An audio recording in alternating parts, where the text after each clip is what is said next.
Olá, nesse segundo episódio do podcast Abusadas, vamos falar de um tema que toca a muitas de nós mulheres, que é a maternidade. Mas vamos abordar a maternidade de uma outra perspectiva. Vamos falar do lado B, aquele lado que é pouco explorado pela mídia, que não está nas capas da revista. E vamos falar também dos desafios profissionais, de logística, diários, das mães solo. São aquelas mães. Não são as mães solteiras. Solteira é estado civil. Estou falando de mães que, por conta de omissão, por uma escolha, por uma decisão dos pais de seus filhos, acabam ficando sobrecarregadas com o cuidado. Atrás de uma mãe sobrecarregada, existe um pai que não faz o seu papel, porque pai não ajuda. Pai participa, pai precisa desempenhar os seus 50% e pagar 50% dessa conta, que não é apenas uma conta financeira, porque a conta financeira pode ser maior do que 50%. Vamos falar dos alimentos em um outro episódio. Então, estou aqui com ela, que é mãe do Renato, vou começar a apresentação assim, que é a Luísa Correia, graduada, mestre e doutora em Direito. A Luísa atua na área de advocacy pela educação inclusiva, estuda autonomamente temas de antidiscriminação e a economia do cuidado. Mãe solo do Renato, que hoje tem 5 anos de idade, e produtora de conteúdo e entusiasta do universo materno e infantil. Lu, seja bem-vinda ao nosso podcast. É um prazer ter você aqui. Muito obrigada, Fabi. É um grande prazer estar aqui conversando com você. Agradeço muito pelo convite.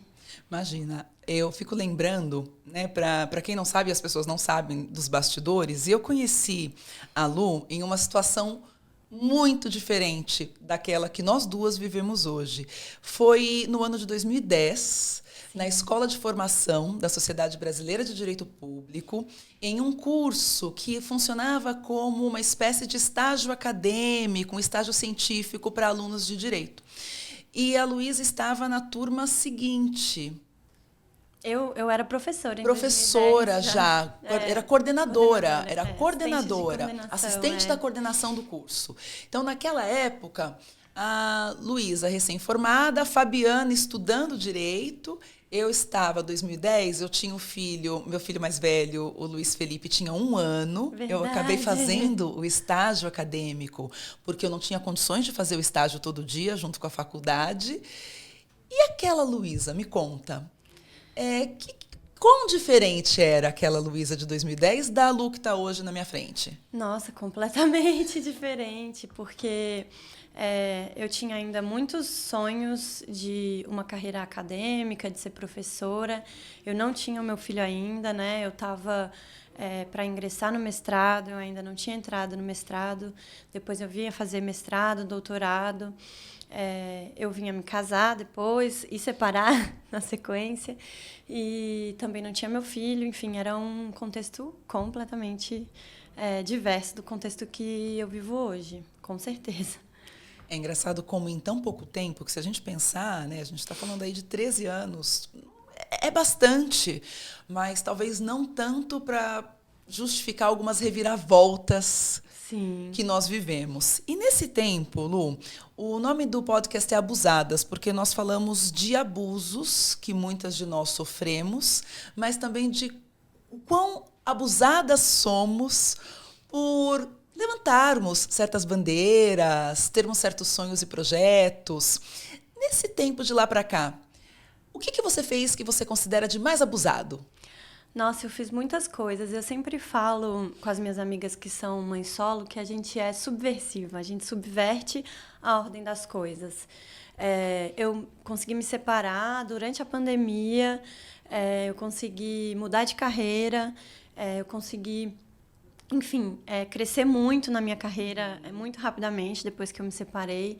Então, eu acho que é isso. Desde então, eu venho subvertendo a ordem das coisas e ousando, né, sendo bem abusada mesmo de ousar e de fazer as coisas diferente do que esperam de mim, né? E uma das coisas que eu mais falo sobre isso, Fabi, é que quando a gente faz direito, como eu e você fizemos, o mundo espera que a gente seja uma coisa só.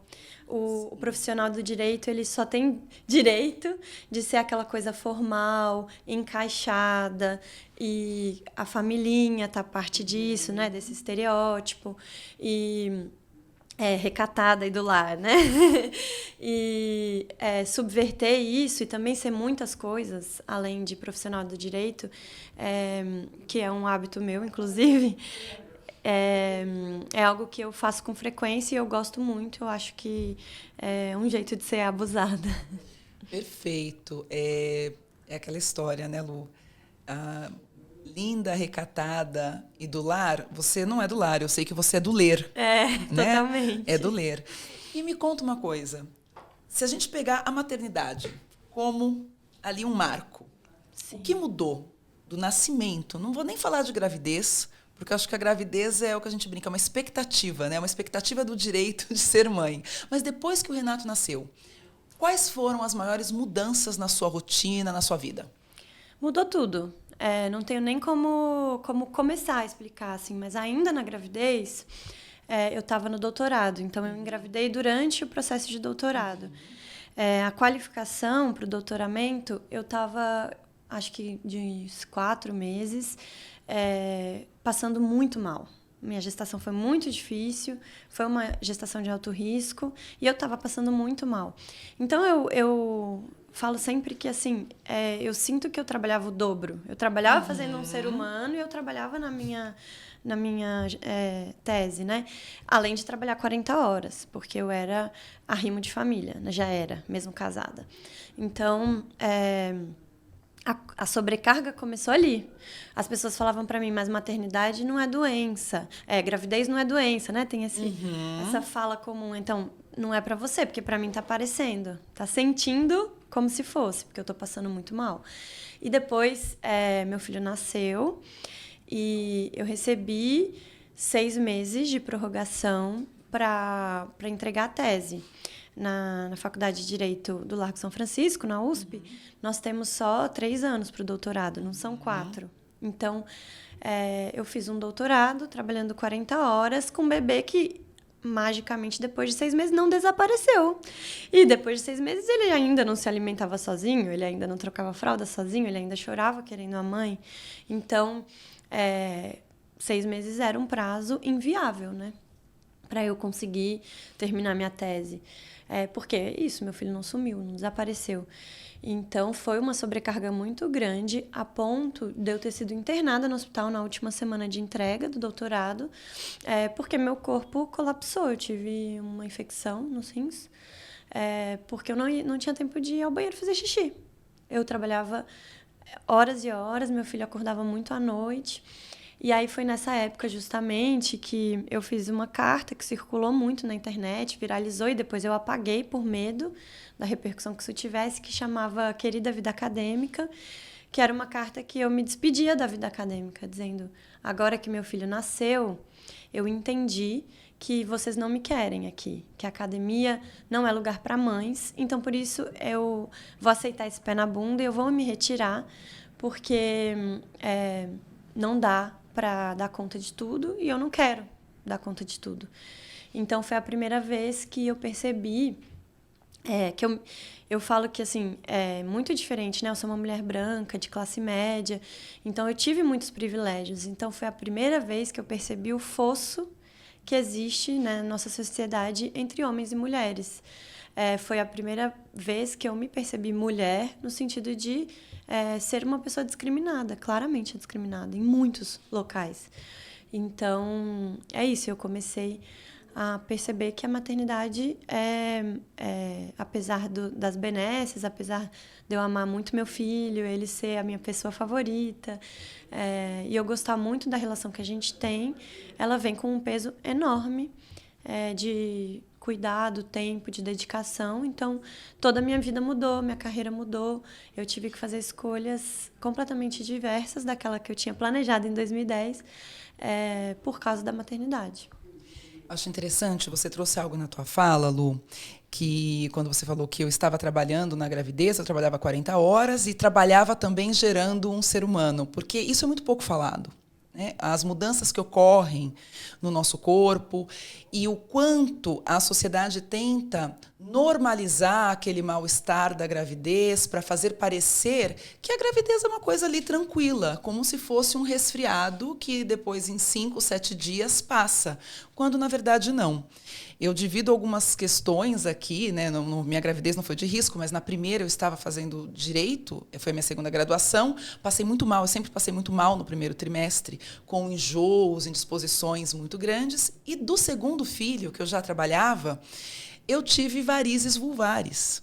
Eu não sabia que existia uma coisa chamada varizes vulvares.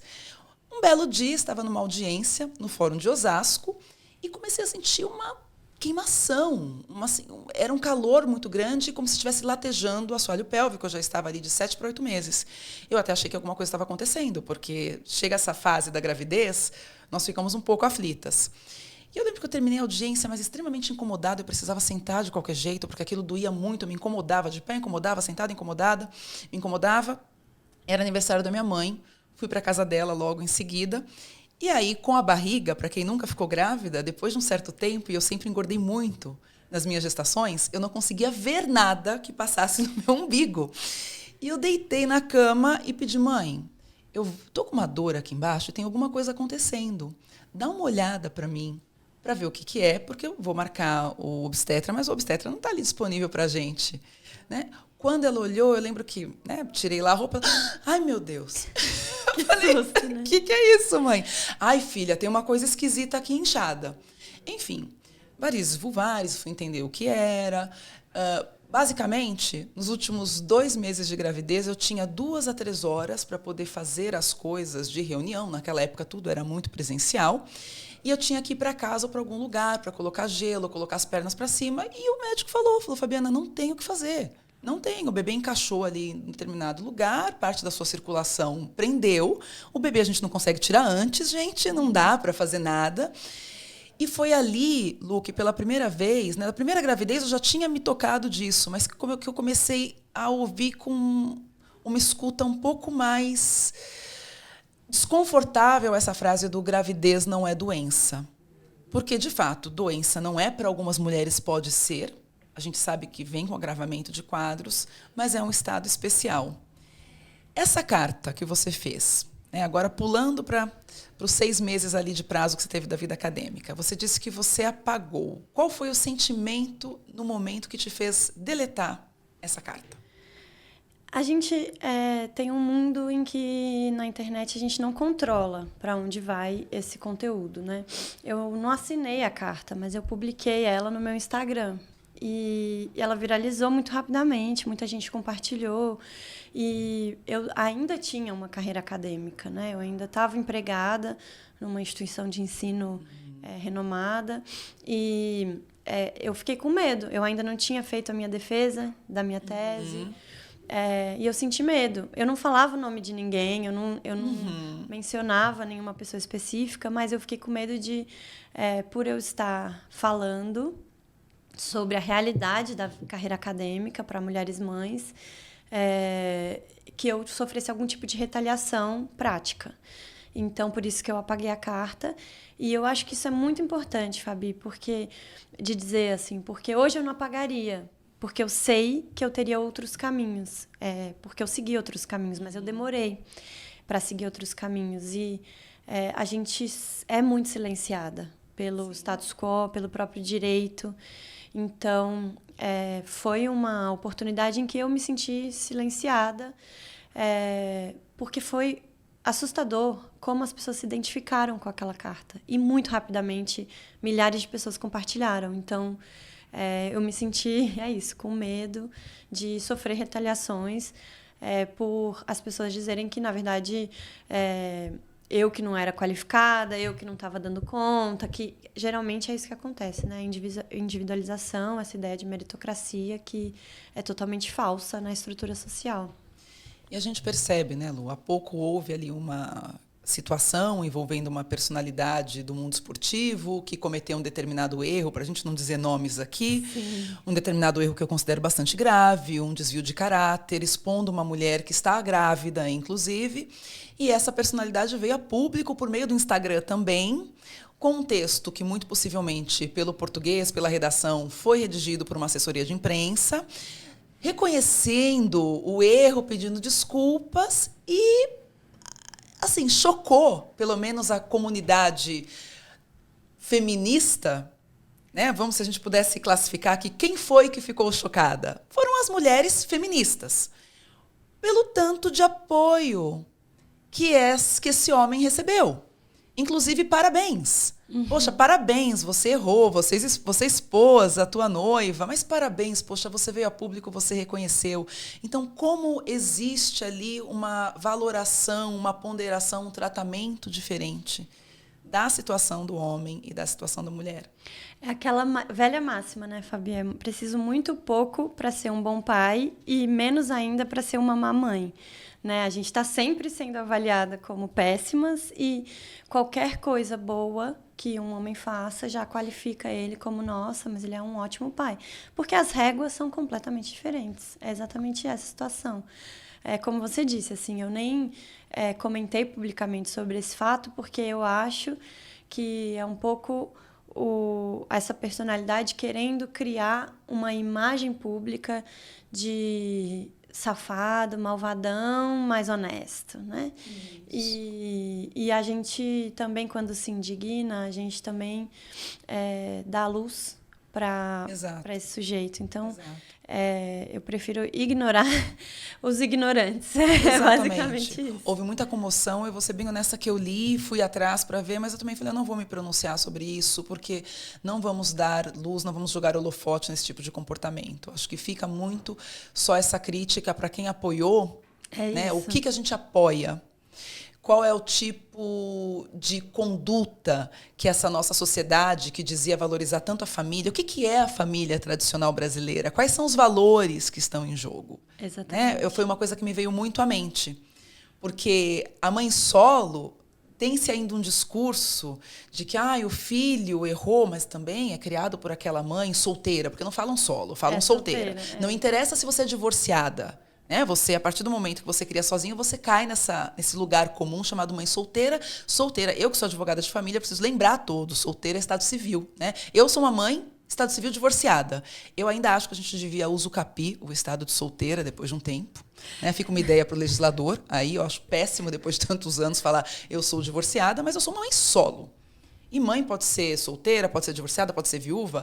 A questão que a gente vai trazer aqui hoje, gente, é da distribuição das obrigações.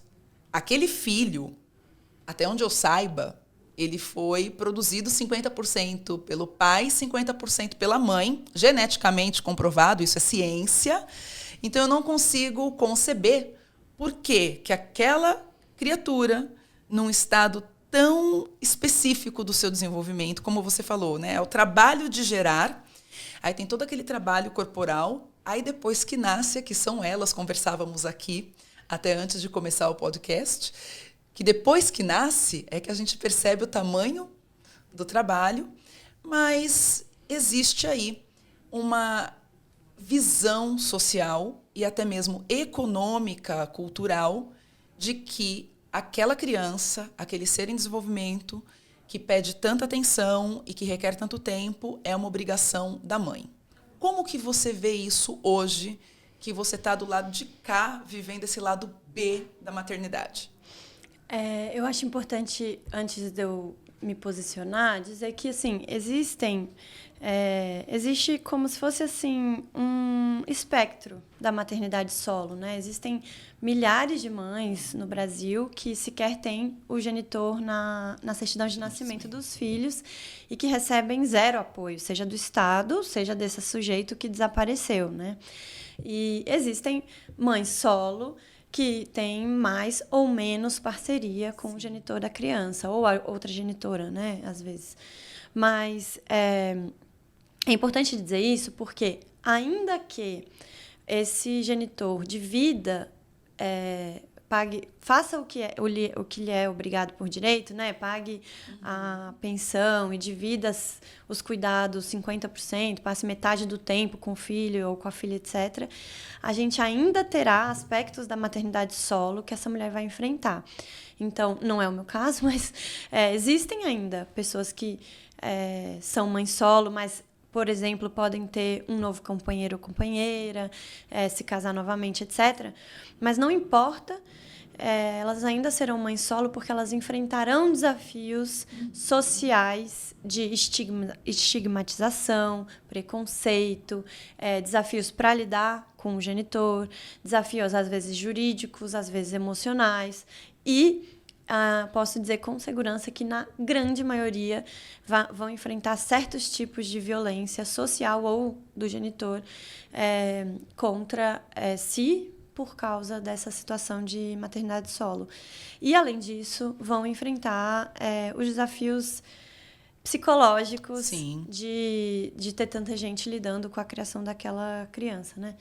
E de novo, assim, eu sempre penso a maternidade solo de um aspecto interseccional. Então, é óbvio que há mães solos mais privilegiadas e mães solos que contam com menos privilégios, e isso também impacta a condição da maternidade solo daquela mulher.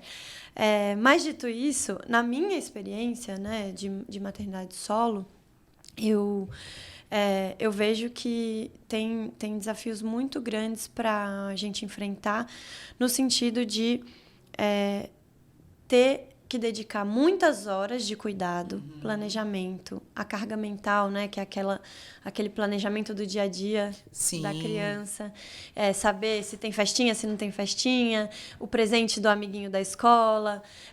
A logística para levar na festinha e conciliar com a nossa agenda com a agenda deles. A maior incoerência que eu vejo, né, da maternidade solo, que é assim, a gente muitas vezes carrega a maior parte do custo financeiro, porque a pensão raramente, quando paga, né, a pensão, raramente ela dá conta de todos os custos de vida daquela criança. Tem o custo do nosso tempo de trabalho dedicado, o custo do planejamento, e, além disso, a gente fica menos possibilitada de ascender na carreira. Exatamente. Porque tem que sair mais cedo, porque tem que buscar a criança na escola, porque tem que levar no pediatra. Não consegue fazer a pós-graduação. Para a mãe que não conta com uma rede de apoio, a pós-graduação vai ser depois do expediente. Exatamente, um curso aos finais de semana ou noturnos. Isso. Então, é complicado porque onera a gente em muitas medidas, assim, onera em muitas camadas da vida. E, de novo, não é porque a gente não quer ou a gente não gosta de cuidar dos nossos filhos, é porque isso também era responsabilidade do parceiro ou da parceira, né, do genitor, que produziu aquela criança junto. Hoje surge no direito já uma discussão sobre o tempo, o valor do tempo no cálculo dos alimentos.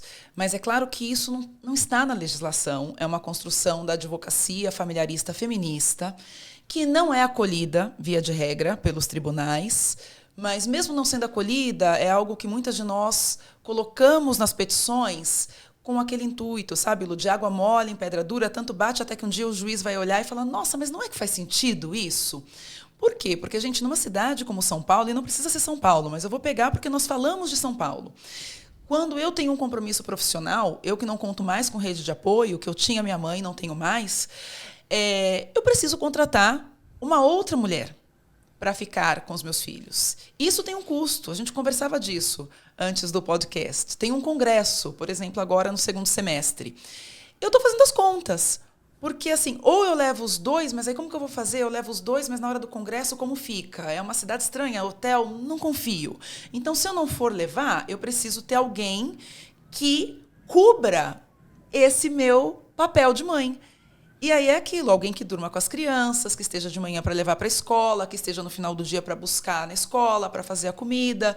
E eu comecei a botar na ponta do lápis quanto que sairia essa brincadeira. Primeiro, que eu não acho alguém com essa disponibilidade de tempo. Que fale, Fabiana, ok, então você me paga e eu vou à noite para sua casa, durmo com eles, dou o café da manhã. Tem uma questão trabalhista. Essa pessoa vai chegar na minha casa 8 horas da noite, 7 horas da noite, vai ficar até 7, 8 horas da manhã do dia seguinte, e aí ela volta depois, 6 horas da tarde, depois de 10 horas. Então, vejam, gente, como essa função de mãe, ela não seria aprovada pela CLT. Se a gente fosse remunerar cada mãe que dispõe do seu tempo e que faz tantas coisas juntas, essa conta ficaria milionária. E você comentou aqui de uma transição de carreira. A transição teve a ver com a maternidade? Sem dúvida. Foi uma Conta um pouco mais. transição compulsória. Eu percebi o ambiente acadêmico muito hostil à maternidade, porque o ambiente acadêmico ele cobra de você produção científica ininterrupta. Você tem que produzir muito, publicar muito a todo momento. E remunera mal, né? Então, além de todo o machismo que permeia já a academia, tem uma questão de disponibilidade temporal. Se você precisa trabalhar, não vai ter uma bolsa ou ser remunerada por aqueles artigos que você vai ter que publicar. As pessoas fazem isso quando? À noite, aos finais de semana. Sim. E esse tempo, ele está indisponível para mães, porque a gente está ali criando um ser humano. Existem iniciativas para um pouco suprir esse buraco, que é adicionar maternidade no Lattes, isso pontuar, movimentos como Parents in Science, que tentam ajudar as mães e até remunerá-las, mas a verdade é que a produção acadêmica para mães de filhos pequenos, ela vai necessariamente cair vertiginosamente. Porque é impossível você acordar 8 horas da noite e fazer uma produção que é puramente intelectual. Isso foi um lado da questão, então um problema mais pragmático, um problema mais que é social, mais do dia a dia. Mas houve um outro lado, que eu olhei para a academia e eu falei, esse lugar não me pertence, a gente não está falando com ninguém, a gente não está produzindo para ninguém. E foi aí que eu comecei o meu Instagram sobre maternidade, no qual a cada artigo ou livro que eu lia, eu transformava aquele conteúdo em uma linguagem extremamente simples, porque eu queria que a academia chegasse para todos.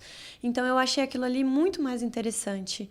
E aí eu percebi que existia na militância um lugar de produção de política pública, de direito coletivo.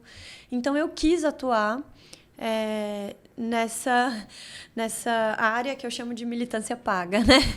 Que é o advocacy. E aí foi aí que eu fui para o advocacy para atuar em prol do direito das crianças com deficiência, porque eu enxergo também que as mães de crianças com deficiências, que se autodenominam mães atípicas, mas tem polêmica sobre essa denominação, elas também sofrem exageradamente. Elas não conseguem ir para o mercado de trabalho, elas precisam de um apoio de cuidado que é ainda maior, com certeza, do que mães de crianças típicas, então, ou sem deficiência, né? Então, eu fui para essa área para atuar, e eu gostei muito dessa transição de carreira, porque ela, no fim das contas, traz mais concretude para o que eu desejava, que era aumentar, amplificar a condição de direito dessas mães. Eu acho que tem um pouco dessa ideia de ver a pesquisa, de ver aquilo que você fez tendo um impacto direto, mensurável na sociedade. Porque a sensação que eu tenho um pouco, Lu, é que o direito, ainda mais hoje, em uma realidade que eu entendo que está de tanta insegurança, que nós não sabemos para onde o mundo está caminhando, o direito ele traz muitas seguranças questionáveis, e ele se ensimesmou, e ele deixou de conversar com a sociedade há muito tempo. O direito não tem conseguido acompanhar, não tem conseguido, enquanto ciência humana, a sociedade ela tem mudado tão rapidamente, a pandemia trouxe essa aceleração da mudança, e o direito está um pouco perdido ainda, entendendo qual é a metodologia que vai ser utilizada. Enquanto a gente discute qual é a metodologia, qual que é a questão de ordem teórica, doutrinária, a sociedade já mudou de novo. Então, a gente não deu conta nem do primeiro fenômeno de mudança, por exemplo, e a sociedade já está no terceiro, quarto. E isso tem ocorrido muito na seara de direito de família, Por isso que eu acho bastante importante termos esse tipo de discussão, para pensarmos até nesse cenário todo, nesse ambiente, nesse contexto, como que a gente calcula uma pensão?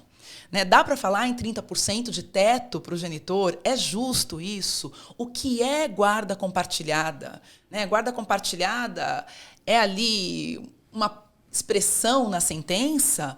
Ou guarda compartilhada é compartilhamento de deveres em relação ao filho? Não é só opinar. Eu quero que... a minha opinião é que coloque em tal escola, ou que faça tal tratamento, ou que seja batizado ou não. Não. Guarda compartilhada, no meu entender, muitos colegas da área falam que é um tema que já está resolvido, que está pacificado.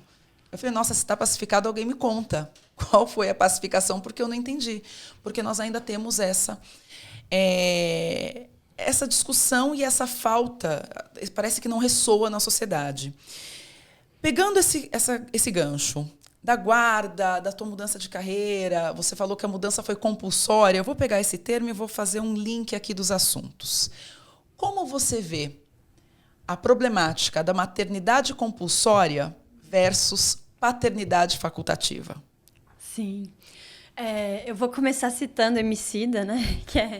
Porque ele fala uma coisa muito importante, que é injustos fazem leis. A gente sabe que o Congresso é feito por homens brancos, né? E são eles que fazem as leis. Então, essa questão da guarda que você mencionou, ela é importantíssima, né? Porque hoje, a guarda compartilhada, na prática, na nossa vivência enquanto mãe solo, ela só serve para nos oprimir. Exato. Para a gente ter que abaixar a cabeça para os desejos do genitor, sendo que ele não participa do dia a dia, da vivência daquela criança, mas ele quer opinar. Então, ele entende a guarda como um direito de opinião e não como um dever de responsabilidade, cuidado e planejamento, etc. Então, já começa sendo injusto aí, né? E a mãe, como você disse, né, ela está compulsoriamente mãe 100% do tempo, até quando a criança está com o genitor.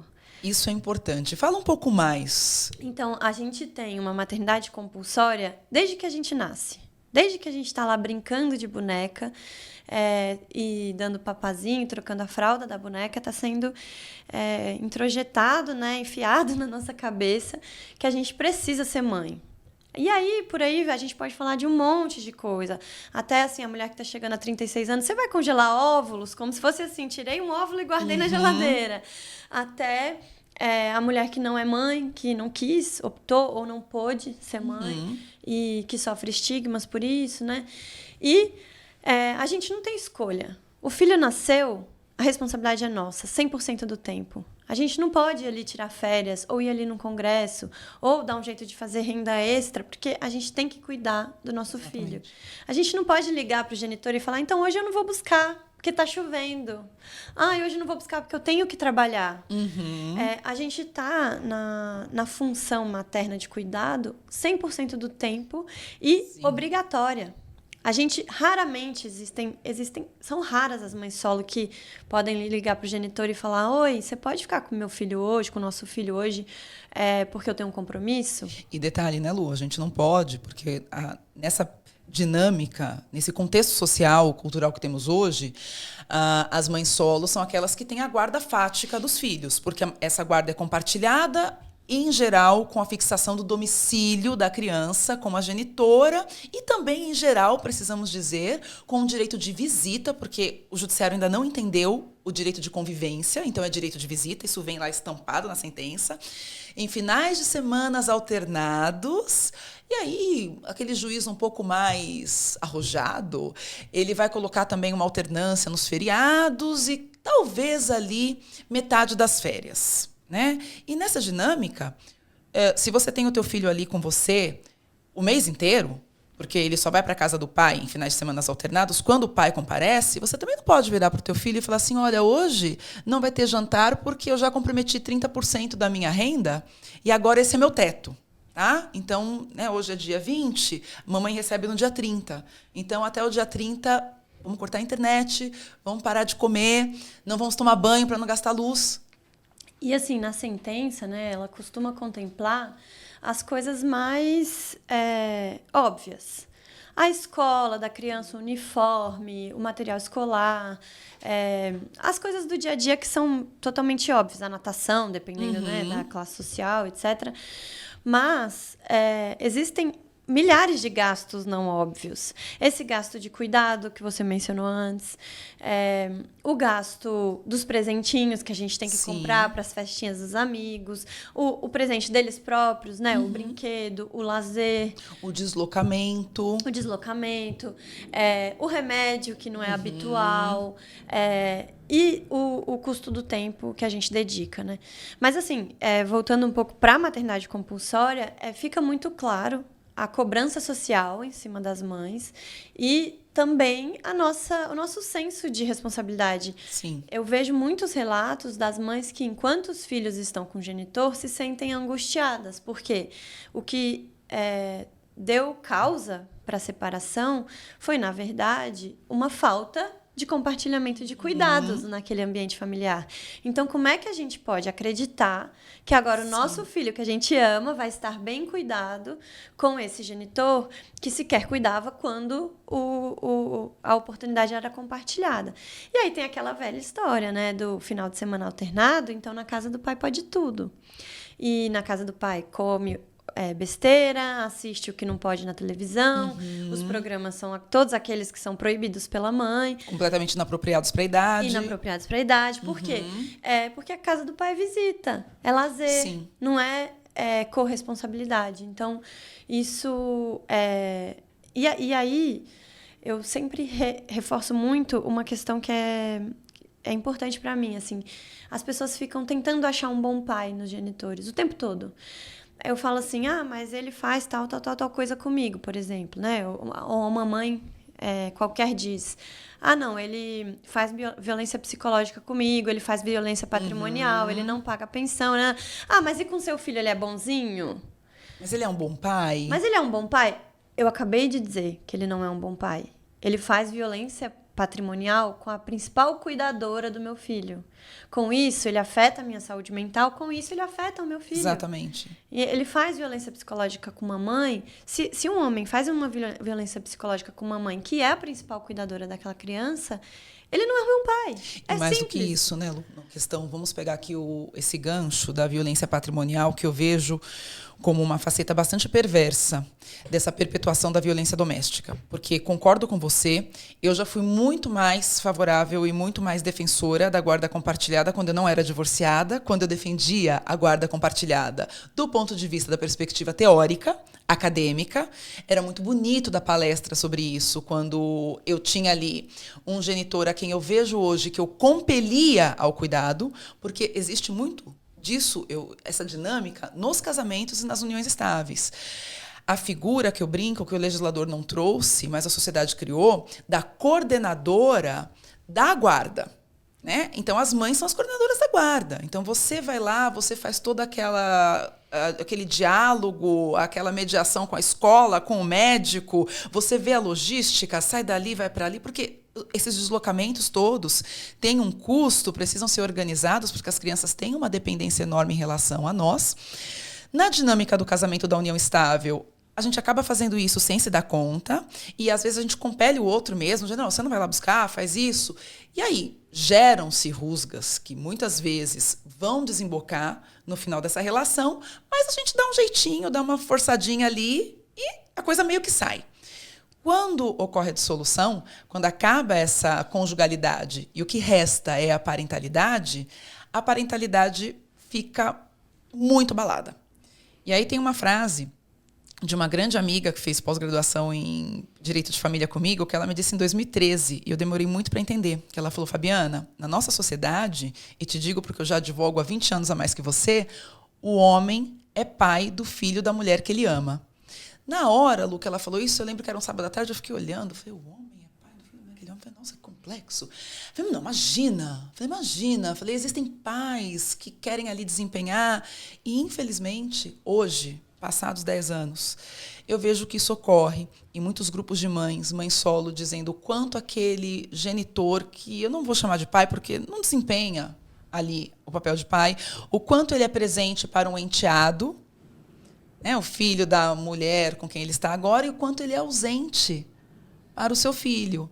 Então, provoca uma certa indignação, para dizer o mínimo, em nós que somos mães, percebermos essa situação não só em uma discussão, não só analisando os fatos, mas vendo isso em casa, principalmente quando foi aquilo que você falou, aquele serzinho que está ali é alguém por quem a gente daria um rim, por quem a gente daria o mundo. E você percebe que quem te ajudou, né, quem colaborou ali naquela parceria para produzir aquele ser, que a gente não fez sozinha, não pensa igual, né? É isso, eu acho que a gente pode falar em genitores que participam, especialmente hoje, né, que a informação está mais amplificada, a gente tem já muitas gerações de mulheres feministas, mas é muito raro. A realidade que eu vejo, e eu convivo com muitas mães solo, eu tenho um grupo, a gente se fortaleceu, a gente criou uma rede para se ajudar, porque é só assim para sobreviver. Porque a realidade que eu vejo é essa que você relata, de homens que escolhem, basicamente, se serão pais ou não e de quem.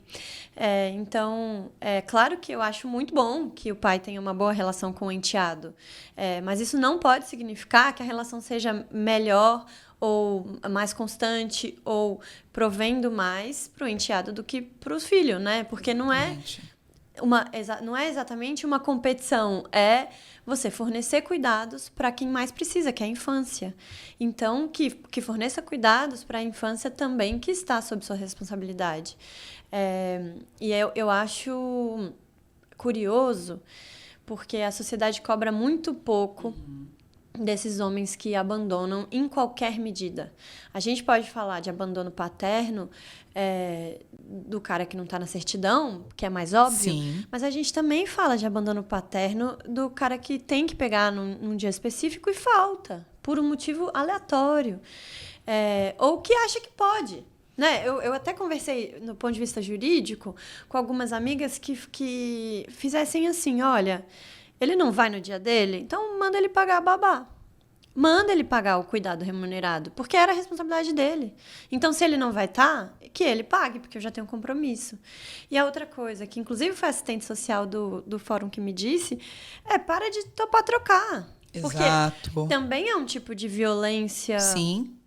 E controle, porque ele está controlando a sua agenda, quando ele falta num dia e quer pegar no outro. Ou seja, eu tive que desmarcar o meu compromisso e o bonito não. Que muitas vezes pode ser até um compromisso profissional. Geralmente E, na verdade, assim, e que não fosse, tá, gente? Poderia ser um compromisso de uma festa de amiga, qualquer coisa, porque também existe a necessidade de nós entendermos que as mães continuam sendo um sujeito de direito que precisa ter a sua integridade psicológica preservada. E ficar ali no cuidado de um filho pequeno, dessa maneira, que, como eu digo, o direito do trabalho, ele não anuiria com essa situação. É isso. Se nós fôssemos carteira assinada, como se diz por aí. Eu queria pegar um gancho nessa sua fala, que foi algo que você disse ali em outro momento, para a gente explorar um pouco, Lu, da questão da guarda compartilhada, como uma modalidade de guarda prevista na lei, mas que vem sendo usada como um meio de perpetuação da violência contra a mãe. Por quê? Você narra essa tua experiência num grupo de mulheres, então você tem visto isso, e eu posso te dizer que eu tenho visto isso do lado de cá também, nas ações de guarda, em como esse pedido de guarda compartilhada não vem com aquele objetivo, com aquele intuito de participar, de ir à reunião da escola. E o que eu estou dizendo para participar, gente? Eu estou falando aqui de ir à reunião da escola, de levar ao médico, levar ao dentista. Muitas crianças são submetidas ali a tratamento, que seja uma questão ortodôntica, que você tem que levar uma vez por mês. Eu tenho casos, e são muitos, a grande maioria do escritório, que a criança vai 12 vezes no ano ao dentista, e das 12 vezes, as 12 vezes, a criança foi acompanhada pela mãe. E como, então, esse pedido não vem com esse objetivo, mas vem com o objetivo de decidir, vem com o objetivo de opinar. E aí eu vou dar um exemplo aqui, e queria que você me desse outros exemplos para que as pessoas pudessem entender do que a gente está falando, de um determinado pai que decidiu opinar e comprar uma briga com relação à questão da escola, né? Então, era uma cliente e ele queria que o filho fosse estudar na escola X. Só que a escola X, ela não tinha um horário de funcionamento e nenhuma localização geográfica que fosse benéfica, que fosse, na verdade, adequada para a genitora. Só que, curiosamente, esse genitor e seu advogado se basearam na lei da guarda compartilhada, de que ele tem o direito ali de compartilhar as decisões, só que em nenhum momento ele levaria e buscaria na escola.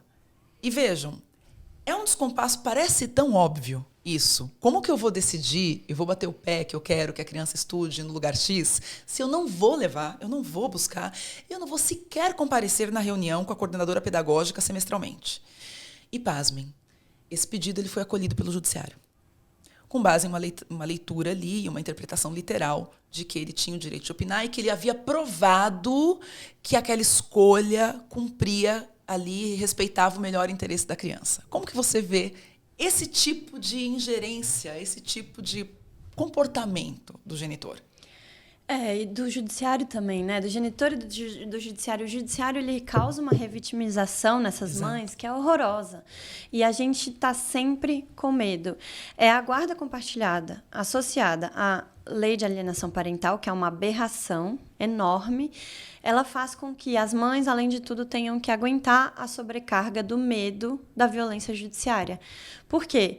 É a ameaça de tirar a guarda do filho, ameaça de pedir redução de pensão, sendo que a pensão, né? Porque a gente gasta os milhões que a gente recebe de pensão no bar e com o macho, né? Como dizem por aí.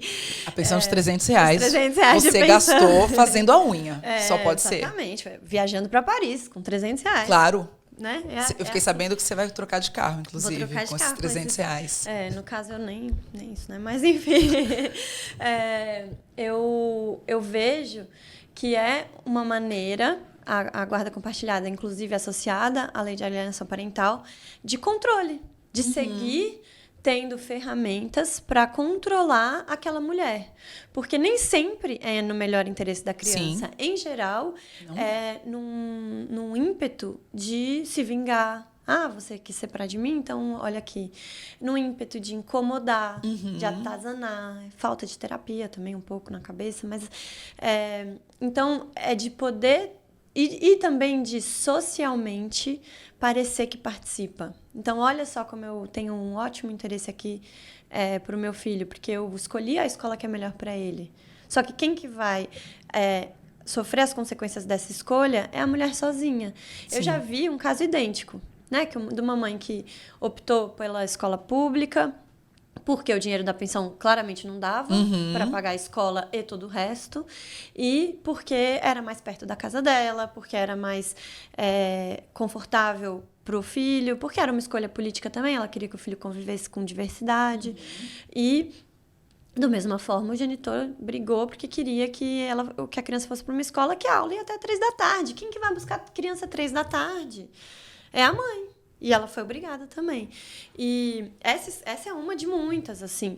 Eu já vi casos em que o genitor critica qual é a pediatra do filho, mas nunca levou. Exatamente. A pediatra. Nunca fez uma ligação, nunca cuidou do filho doente. Né? Várias vezes ele faltou, porque ele tá com febre, melhor ficar com a mãe. De fato, é melhor mesmo. Né? Porque a mãe cuida melhor. Mas não deveria, porque o pai deveria saber cuidar. E... esse caso de opinar sobre a escola é frequente, opinar sobre a pediatra, ou opinar sobre o local de moradia, aonde o dinheiro vai ser gasto. E tem uma coisa, Fabi, que eu vejo com muita frequência, que é assim, o que mais você quer de mim? Tá muito difícil já a minha vida de pegar nos finais de semana e pagar 30% do meu salário. Eu estou vivendo... Nossa, eu estou muito estressado. Meu amor, você não sabe o que é ser estressado. Você não sabe o que é cuidar de uma criança 24 horas por dia. Nessa questão dos 30% da pensão, Lu, eu gosto sempre de trazer um exemplo de um caso que eu atuo no escritório. Era uma família de 5 pessoas, 3 filhos, 2 filhos têm necessidades especiais de saúde. Tá? Mas os pais, pai e mãe. O pai, ele era responsável por arcar com praticamente 80% das despesas dessa família. Houve uma situação de violência doméstica, era uma violência psicológica, conseguimos provar, o pai foi retirado de casa, até porque o imóvel era um imóvel bem particular da mulher. Quando ele saiu, decretação ali de alimentos provisórios de 33%, porque o juiz entendeu que 33% era o teto. Não está na lei, né? É uma construção jurisprudencial. E ele está tentando reduzir, porque ele fala que 33% é muito. Agora, veja, eram 5 pessoas sendo sustentadas por essa renda. Ele arcava com 80%. Ele sai e deixa 4 pessoas para trás. E saiu porque houve a prática de uma situação de violência. E ele sai tendo ali livre para ele 67% dos seus rendimentos para morar sozinho. E é o típico caso do pai que pega em finais de semana alternados, quando pega.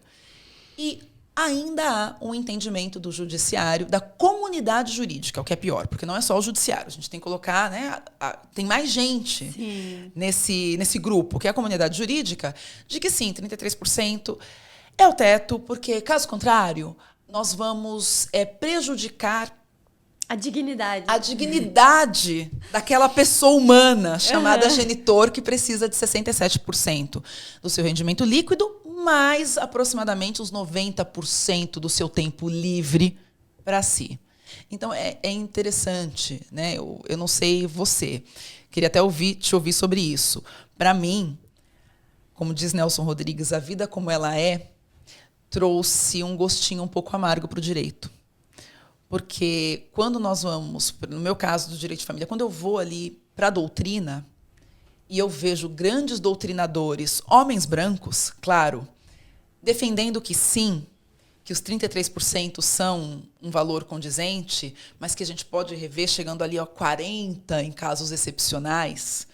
Quando eu leio que a guarda compartilhada, sim, é importante, mas eles esquecem de dizer sobre a divisão de obrigações na guarda compartilhada, isso me causa um grande dissabor. Como que você vê, do ponto de vista jurídico, você que fez mestrado, doutorado, esteve na academia, essa dissonância?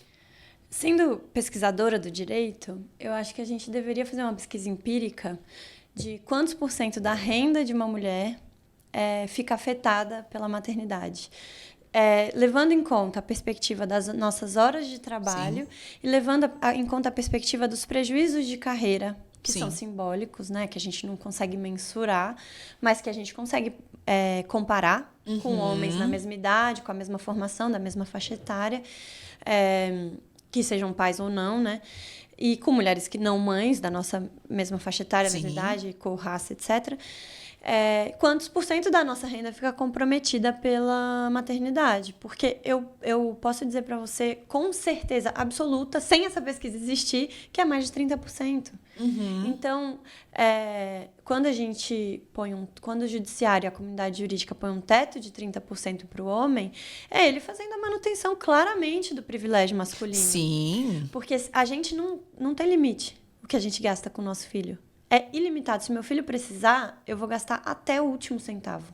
Você vai pegar empréstimo no banco. Muitas mulheres... Eu preciso. Exato. Muitas mulheres, o que eu vejo, Lu, e a gente precisa conversar sobre isso, porque enquanto existe essa proteção, esse teto de 30% para os homens, muitas mulheres entram no cartão de crédito, pegam consignado no salário, pegam crédito pessoal no banco, tomam financiamentos e acabam entrando ali em um círculo completamente vicioso de comprometimento econômico financeiro, tendo o nome negativado, para poder fazer frente àquilo que você falava, que são os gastos extraordinários que não estão contemplados naquele cálculo de pensão.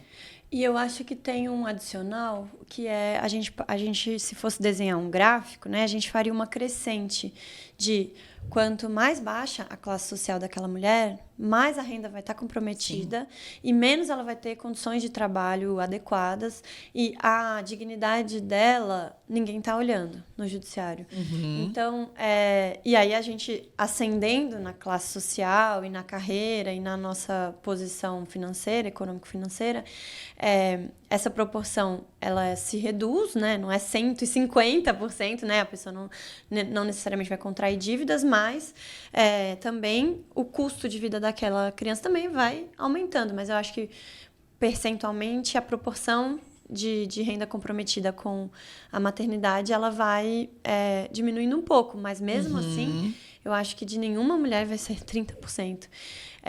E tem algo a mais. Eu vejo com muita frequência os homens dizendo assim, ai, desculpa, eu não vou poder pagar a pensão esse mês porque eu fui mandado embora. Ou, ai, porque eu sou profissional liberal e eu não tive nenhum trabalho esse mês, então eu não vou pagar a pensão. E aí, as pessoas falam, mas alimentos são a única questão no Brasil que pode gerar prisão, né? Muita gente fala isso, assim, tem que mandar prender mesmo, é cadeia para quem não paga alimentos, etc, etc. Mas qual é a mãe que vai querer submeter o próprio filho a ter um pai encarcerado, né? A gente não quer. Então, também é um peso que recai sobre a mãe, de ter que fazer essa escolha de falar, não, manda prender o genitor do meu filho. E mesmo quando manda prender, né, Lu? A gente sabe que o incidente de cumprimento de sentença que tramita pelo rito do pedido de prisão é bem diferente daquilo que as pessoas têm em mente. Porque imaginam, muitas mães, só esse mês eu fui procurada por 3 que estão indignadas. E a indignação é legítima. Mas uma delas, inclusive, brigou comigo na semana passada. Porque ela queria que... Ela falou assim, você devia ter colocado no acordo um mecanismo que forçasse que ele pague. O pai não é seletista, não é um desconto em folha. E foi o que eu tentei explicar. Eu falei, olha, quando desconta em folha, pelo menos você tem um comprometimento de um RH, de um departamento de recursos humanos, que vai fazer ali o pagamento na data, né, em que o salário é depositado. Salvo essa situação, ou do funcionário público, fixa-se uma data. E aí existe a história dos 10% de multa que estão previstos na legislação. Mas chegou uma hora que eu falei, eu entendo o que você quer. O que você quer é um boleto, alimentos, que seria o ideal, né? Vence no dia 10, pagou no dia 11, automaticamente não é assim que funciona com qualquer dívida que a gente tem? Multa, mais juros. Mas eu não paguei no dia 11, paguei no dia 20. Tudo bem, então até dia 20 vai ter a multa mais os juros até o dia 20. E eu tentei explicar para ela que não era assim, que ela precisaria se socorrer do judiciário novamente por um cumprimento de sentença, que pode demorar algumas semanas ou até alguns meses para que se movimente, e ninguém olha para aquilo que a gente discute no direito, que os alimentos são uma verba essencial para a manutenção dessa criança. Essa criança não pode ficar sem comer. Exato. E que os outros semanas. Boletos vão cobrar juros e multas. Exatamente. Né? E ela vai ter que arcar com esse... Exatamente. E geralmente, o que eu vejo, assim, a questão patrimonial é uma forma de manter a submissão e a violência. Assim. Geralmente, o genitor não paga na data. Para quê? Para exigir que ela tenha que pedir. Sim. Porque é uma maneira sutil, mas é uma maneira de humilhar. Claro. Porque se eu não pedir, eu não recebo. Então, e também é isso o que eu falei antes também, né? Uma cultura de que, nossa, coitadinho dele, tá tendo que pagar. E aí o homem, o genitor se dá ao direito de ser demitido, de não ficar desesperado para arrumar um emprego. E também não diz assim, não, agora que eu tô sem trabalho, então pelo menos deixa que eu cuido mais horas. Sim. Porque daí você consegue melhorar na sua carreira, né? Então, é um deslocamento de responsabilidade que o judiciário, ele vai lá e ele perpetua. Ele continua fazendo com que a gente seja sobrecarregado enquanto eles estão ali optando quando é que eles vão prover, quando é que eles não vão prover. E assim, Fabi, na questão dos alimentos, eu ainda acho, comparativamente, que a jurisprudência é até melhor, por pior que ela seja, do que nos outros âmbitos. Porque quando a gente fala de cuidado, de responsabilidade, de olhar para a situação daquela mãe, né, de sobrecarga, a jurisprudência é totalmente alheia a isso. Ou o juiz não se pronuncia, muito embora o advogado possa ter colocado ali inúmeras petições e nas alegações finais, ou quando se pronuncia, eu tenho 2 casos recentes de decisão em que, e é isso que mais me chama a atenção, uma mulher que representava ali o Ministério Público e uma mulher magistrada. Então, 2 mulheres que deveriam, a gente esperava que tivessem um pouco mais de sensibilidade para essa questão e não tiveram. Colocando que se o genitor diz que ele trabalha e que ele não pode ficar com as crianças, o judiciário não pode compeli-lo. Então, O que nós estamos dizendo? O que o Estado, né, o Estado juiz, o que o Estado está dizendo para essa mãe? Em apertada síntese, como nós utilizamos no direito, está dizendo, olha, a sua maternidade é obrigatória, se vira, minha querida. É isso, ele está dizendo se vire. E a paternidade ele exerce quando der a cada 15 dias, e se der. Porque ainda existe uma grande discussão também a respeito da possibilidade de cominação de multa para o descumprimento do direito de convívio, do direito de visita, que deveria ser convívio, mas no fundo é visita. Se só pega a cada 15 dias, acaba virando visita mesmo. Então, é uma problemática bastante perversa, porque em outras áreas do direito contratual, uma questão mais patrimonial, a multa é clara, ou então você fala obrigação de fazer, você ali assumiu a obrigação de ter determinada conduta, então se você não assume, vai ter multa, vai ter isso, vai ter aquilo. E quando nós falamos de um ser humano que precisa de todo um cuidado, 24 horas por dia, 7 dias por semana, o judiciário simplesmente vira os olhos para um outro lugar, que é o lugar do machismo, que é o lugar da perpetuação dessas estruturas que estão aí. Eu vejo que nós caminhamos para uma mudança, mas a passos muito lentos. Teve a iniciativa do protocolo para julgamento com perspectiva de gênero, houve uma resolução agora esse ano, mas também digo da minha prática, que é basicamente familiarista, isso é mencionado nas petições, eles sequer se pronunciam sobre isso. É isso, eu acho que tem um silêncio ensurdecedor do judiciário sobre tudo isso, né? Que quando você pensa do ponto de vista de economia do cuidado, são bilhões, né, de recursos que a gente não consegue girar ou que a gente gira oprimindo outras mulheres, porque o judiciário ignora. Porque é isso, se o genitor não busca no dia dele, são planos profissionais ou pessoais que são desfeitos. Porque Sim. a gente não vai deixar nossos filhos sem cuidados, né? Então, é isso. São planos desfeitos, é um controle de agenda.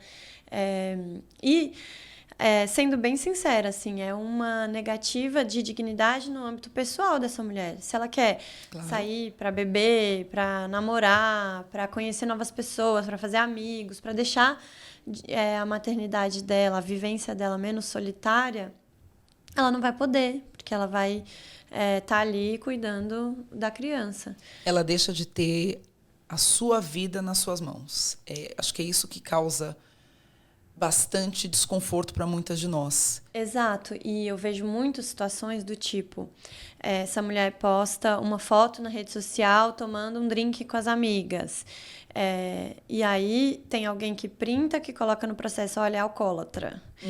Aí alguém que printa e envia para o genitor, né? Porque a má-fé das pessoas ela é infinita. Ou começa a namorar e coloca lá a foto com um novo namorado, e aí alguém printa dizendo, olha só, é vagabunda, é vadia. Ou, enfim, inúmeras situações em que a mulher está só vivendo, fazendo muito menos do que o genitor faz no tempo livre dele, e que as pessoas olham com maus olhos, o judiciário olha com maus olhos, e aí tem até uma repressão do como essa mulher pode se mostrar socialmente. Ela deve sempre se mostrar como pura, recatada, boa mãe. E eu estou aqui em abnegação por essa criança. Sim. E eu sou muito guerreira, mas eu também abro mão de ter prazer na vida, porque tudo que eu tenho que fazer é cuidar dos meus filhos, sendo que isso é muito mais indigno do que pagar 30% do meu salário de pensão. E aquela história, né, Lu? Eu sou guerreira, mas eu não posso estar exausta. Nunca. Exato. Tem que ser sempre sorridente, feliz e com disponibilidade emocional, que foi onde a gente começou, para cuidar dos nossos filhos. Porque, além de tudo, hoje em dia tem que criar sem violência. Eu concordo com isso, eu acredito nisso, mas precisa de disponibilidade emocional para criar sem violência, para conversar e dialogar com a criança, para oferecer também uma boa qualidade de intelectualidade para aquela criança, enfim, para apoiar na escola e nas outras tarefas. Ou seja, a gente tem que dar conta de milhares de coisas no dia a dia, né? Bom, gostei muito da nossa conversa. Para a gente finalizar, o que a Luísa de hoje diria para a Luísa do final da graduação? Eu acho que essa pergunta é difícil, nossa. Eu acho que eu diria para ir em frente, assim, para dar conta das coisas, mas eu realmente diria que o melhor conselho foi a melhor coisa que já me aconteceu, que é crie sua rede de mulheres. Confie em mulheres, né? Se relacione de amizade, né? Com mulheres e crie essa rede, porque é com as mulheres que você vai poder contar no futuro. Eu tenho uma rede muito forte, muito poderosa de mães solo, algumas mais próximas, outras menos, mas todas elas a gente auxilia umas às outras nessa questão de disponibilidade emocional, nessa questão de cuidar dos filhos umas das outras quando é necessário, ou quando o genitor falha, ou quando a gente precisa. E é isso, assim, eu acho que se eu pudesse voltar 20 anos atrás, né, 15 anos atrás, e dar um recado para mim mesma, seria esse, assim, a gente tende a priorizar uma relação na vida romântico-afetiva com uma pessoa que no futuro pode nem fazer parte dela e que a gente nem deseja perto, muitas vezes. Então, eu diria para mim mesma e para todas as mulheres, deposite seu tempo, sua energia e seu dinheiro em outras mulheres. Então, contrate mulheres, ande com mulheres, e especialmente com mulheres mães, e ajude as outras mulheres, né? Se você puder, seja rede. Sim. E uma coisa que eu aprendi que é muito importante é que a rede não são os nós. É uma citação de Vassalo, né? Brigitte Vassalo. As redes não são os nós, são os contatos entre esses nós, né? Os fios que ligam um nó ao outro. Então, não são as pessoas individualmente, mas as relações que a gente cria com elas. Então, crie boas relações com mulheres, faça o dinheiro rodar entre mulheres, contrate mulheres pretas, pobres, periféricas, contrate as pequenas empreendedoras que estão ali empreendendo porque o mercado não coube elas, porque elas são mães. E tenha amigas mulheres e compartilhe a vida com essas pessoas, porque raramente vai falhar como falham os genitores. Eu acho que essa sua dica seria para a Luísa lá de trás e para todas nós. Né? Todas nós devemos levar essa reflexão para casa. E, né, mais do que levar para casa, trazer essa reflexão para as nossas vidas. Lu, muito obrigada pela tua disponibilidade. Você que é profissional, você que é mãe, que veio aqui para compartilhar um pouco de tudo que você tem feito com a gente. Obrigada mesmo. Eu que agradeço, foi um enorme prazer estar aqui conversando com você. Uma delícia a nossa conversa. Obrigada. E para você que esteve conosco até agora, deixa o seu like no nosso canal, deixa a sua sugestão, você mulher, baseado nesses 2 primeiros episódios. Tem mais alguma coisa que você queira falar? Tem alguma coisa que lhe aflige? Estamos aqui para falar de tópicos que muitas vezes não vão para as revistas, que muitas vezes não são discutidos nas redes sociais, mas nós estamos aqui porque você não está sozinha. Nós estamos juntas formando a nossa rede. Muito obrigada. Até o próximo episódio.